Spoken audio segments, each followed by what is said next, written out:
Hello everyone, welcome to my channel the learning compass. আজকে আমরা শুরু করতে যাচ্ছি অ্যাফিনিটি টিউটোরিয়াল সিরিজের লেসন 2। টিউটোরিয়াল সিরিজটির প্লেলিস্টের লিংক ভিডিওটির ডেসক্রিপশনে দেওয়া আছে। চলুন শুরু করা যাক। ওকে, প্রথমে আমি দেখাবো কিভাবে করে একটি ছবি ইম্পোর্ট করতে হয়। অ্যাফিনিটি সফটওয়্যারটি ওপেন করার পর প্রথমে এই হোম স্ক্রিনটি আসবে। এই হোম স্ক্রিনটি আসলে প্রথমে ছবি ইম্পোর্ট করার জন্য এই ফোল্ডার বাটনটিতে তো ক্লিক করি। এরপর ছবিটি সিলেক্ট করতে হবে। এরপর ছবি সিলেক্ট করার পরে ওপেন করতে হবে। ওপেন হয়ে গেল। এটা একটা উপায়। এখন ক্লোজ করে দিই। ক্লোজ করে দিলাম। আবার হোম বাটনে ক্লিক করলাম। আবার দেখি এই ওপেন বাটনে ক্লিক করতে হবে। এরপর ছবিটা সিলেক্ট করতে হবে। এরপর ওপেন করতে হয়ে গেল প্রথম উপায়। দ্বিতীয়টা হচ্ছে এই ফাইলে ক্লিক করে ওপেনে ক্লিক করলাম। ওপেনে ক্লিক করে ছবিটা সিলেক্ট করলাম। ছবিটা সিলেক্ট করে ওপেন করলাম। এটা হচ্ছে দ্বিতীয় উপায়। আবার ক্লোজ করে ওপেন করি। ক্লোজ করে দিলাম। এরপর আবার ফাইলে ক্লিক করলাম। ওপেনে ক্লিক করলাম। করে এখানে ক্লিক করে ছবিতে ক্লিক করে ওপেন করে দিলাম। এটা হচ্ছে দ্বিতীয় উপায়। এরপরে হচ্ছে ফাইলে ক্লিক করে ওপেন রিসেন্টে গিয়ে সেখানে ছবির নাম দেখাবে। যেমন আমারটা হচ্ছে প্র্যাকটিস ফটো। সেখানে আমি ক্লিক করব। এই যে এখানে প্র্যাকটিস ফটো দেখাচ্ছে। Open recent practice photo click করে আমি ছবিটা ওপেন করতে পারবো। এই যে ওপেন হয়ে গেল। এটা আরেকটা উপায়। এরপরে হচ্ছে যে ফোল্ডারে ছবিটা আছে সেই ফোল্ডারে গিয়ে ছবিটা সিলেক্ট করে জাস্ট ড্র্যাগ এন্ড ড্রপ ছবিটা ওপেন হয়ে গেল। এই ড্র্যাগ এন্ড ড্রপ এই তিনটা উপায়ে ছবি ইম্পোর্ট করা যায়।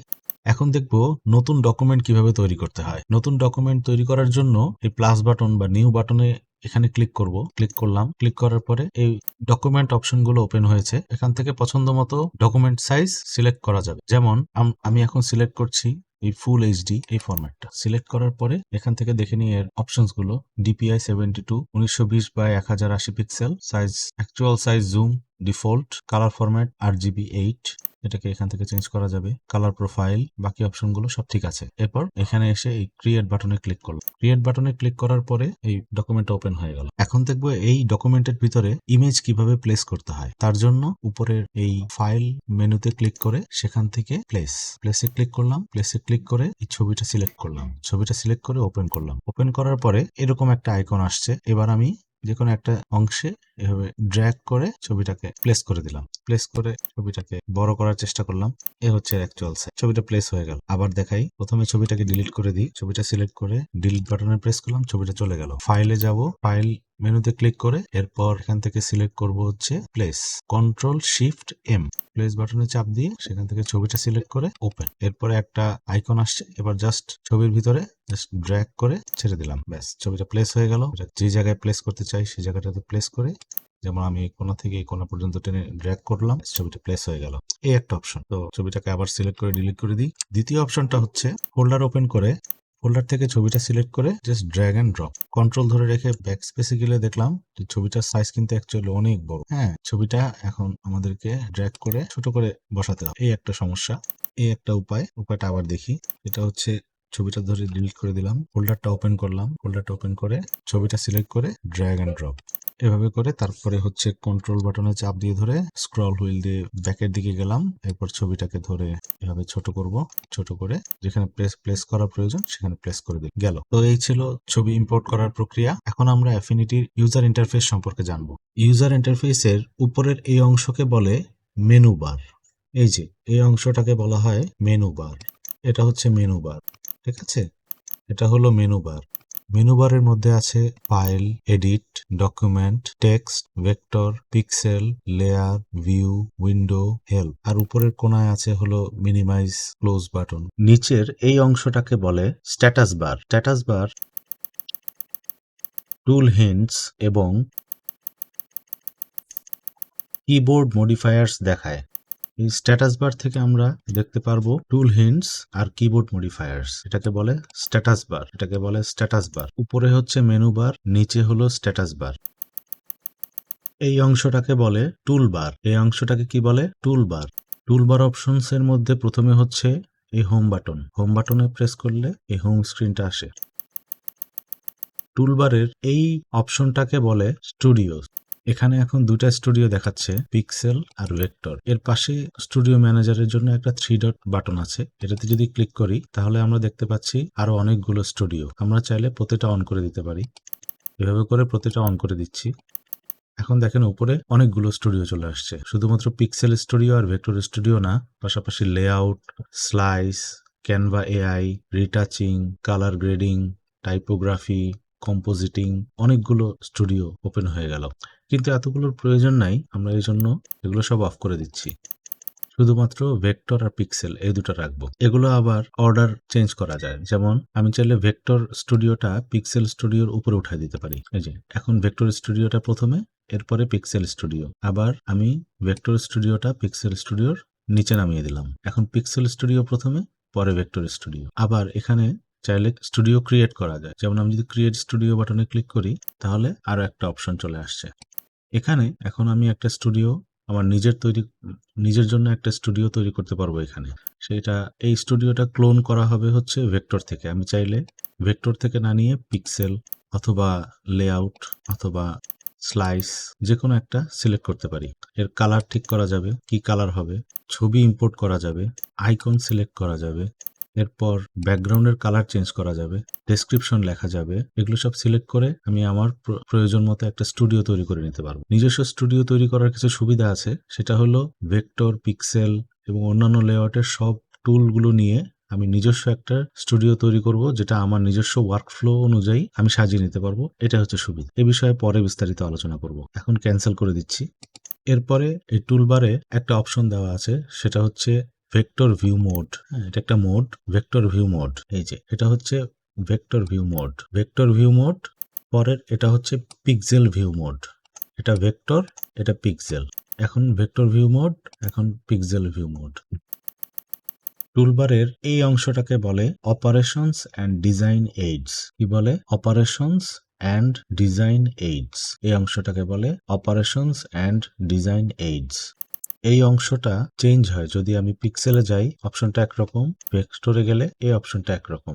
এটা পরবর্তীতে আমরা কাস্টমাইজ করে নিতে পারবো, সেটা আমরা পরে দেখব। এখানে কিছু বুলিয়ান অপারেশনস আছে, সেটা দেখাচ্ছে। এই অপশনটা আমরা পরে চেঞ্জ করে নিতে পারবো। টুলবারের এই অংশটাকে বলে এক্সপোর্ট অপশন। কি বলে? Export option. তাহলে এক্সপোর্ট অপশনে যাই, ও এখানে কোনায় ক্লিক করলে আমরা কিছু অপশন দেখতে পাচ্ছি। যেমন আমরা চাইলে দ্রুত জেপিজিতে, পিএনজি, এসভিজি এবং আরো অনেক ফরম্যাটে আমরা এক্সপোর্ট করতে পারবো। এখান থেকে আমরা জেপিজি সিলেক্ট করতে পারি, পিএনজি, এসভিজি এগুলো সিলেক্ট করে আমরা চাইলে অবজেক্ট যেটা তৈরি করছি সেটাকে এক্সপোর্ট করতে পারবো। আর্টবোর্ড যেটা আছে সেই আর্টবোর্ডটাকে আমরা এক্সপোর্ট করতে পারবো। অবজেক্ট এবং আর্টবোর্ড দুটোটাকে আমরা এক্সপোর্ট করতে পারবো। ঠিক আছে, বিভিন্ন অপশন আছে এক্সপোর্ট করার। এখানে আমরা বর্তমানে ভেক্টরে আছি, এই জন্য এসভিজি এটা দেখাচ্ছে। আমরা পিক্সেলে যদি যাই এই স্টুডিওতে, এখানেও এসভিজি এক্সপোর্ট করা যাবে ঠিক একইভাবে।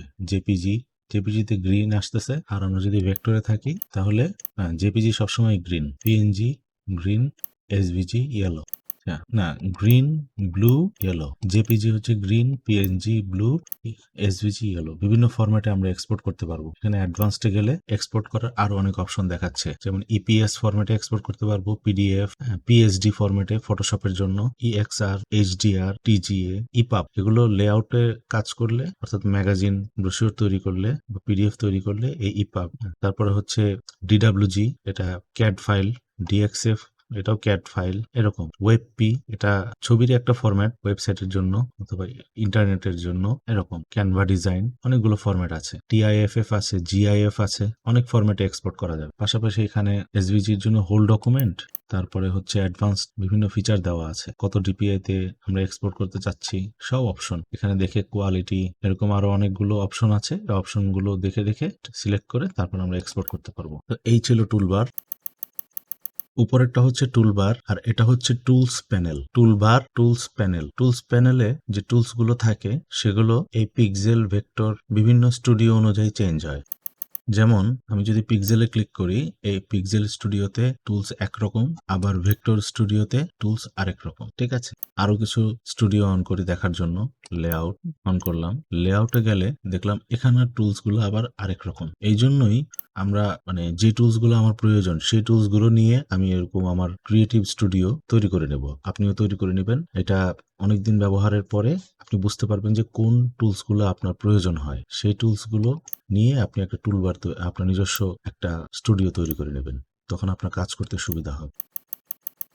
ইন্টারফেসের এই পাশের ডান পাশের এই অংশটাকে বলে রাইট প্যানেল গ্রুপ। ডান পাশের প্যানেল গ্রুপ মানে অনেকগুলো প্যানেল এখানে গ্রুপ করে রাখা যায়, এই জন্য এটা হচ্ছে প্যানেল গ্রুপ। এটা কি? এটা হচ্ছে রাইট প্যানেল গ্রুপ। অনেকগুলো প্যানেল আছে, প্যানেলগুলো এখানে আমরা গ্রুপ করে রাখতে পারবো।